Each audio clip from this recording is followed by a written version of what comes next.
Here's an update on the Trans Am that had the quarter panel replacement. I'm just going to make this as a part 2 of my video series on this car. I had a video showing the teardown and removal of this quarter panel here. It wasn't the whole quarter, it was just a quarter panel patch, and it was in this section here. So there's, as you can hear, that's pretty clean. There's no Bondo. I mean, there's a feather coat of Bondo on there. Excuse me, but not much. Anyways, the gaps came out and they lined up real nice. I'm gonna go ahead and just put this up so you can see what the car turned out like.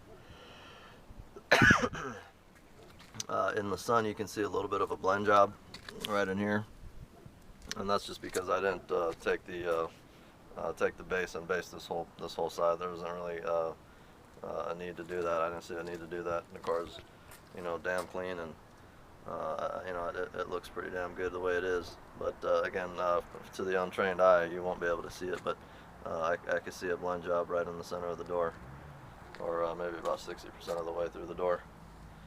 But anyways, that's not a big issue for me. Like I said, I was going to scrap this car. I was just going to use it for the drivetrain, but I'm going to drive it for a little while. Or I might sell it depending on if I get any offers on it, or if anybody wants to buy it. But there she is.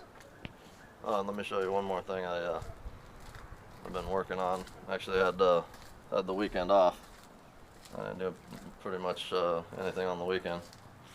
So I went over to the steel yard and picked me up some steel and ended up making this fine table here. Anyways, just go ahead and show you what I made it out of. This is 1 3/4 square tubing, square tubing, and I basically just took it and used it for the frame of the table. I put it on casters. I've got locking casters up front. These are 300 pounds a piece, so I got a good 1,200 pound table here. If anything ever messes up these casters, it's not like the end of the world. If I put anything heavier on it, I mean, I can just put new casters on it. But it's no big deal. I only have a 3/16 steel plate on here, which is not super duty for it, but it's definitely good enough duty for me. I'm not building I'm not building crane parts or bulldozer parts, so it's gonna do just fine for me. I might put a vise on it and then just use it as my workstation. I've been working on the trailer sometimes. I've been working on the floor. It's like I'm getting tired of that, so I went ahead and I've got about $175 into this table as far as steel. But and I'm not even going to paint it, you know.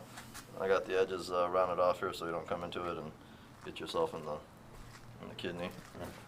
Take out a lung or something. Maybe poke an eye out. But these, right when I finished building it, I had an issue with these corners, and I decided they had to go pretty quickly.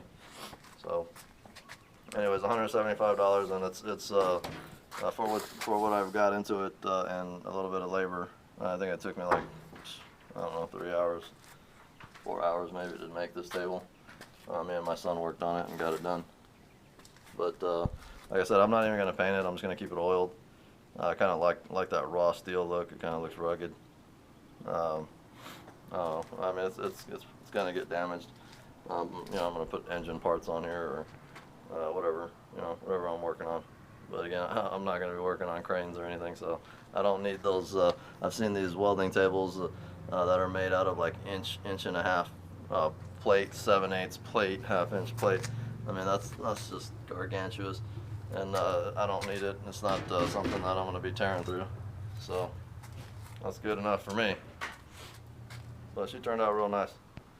All right, I'll go ahead and update this on the Trans Am, and I just figured I'd throw that in there. I'll see you on the next one.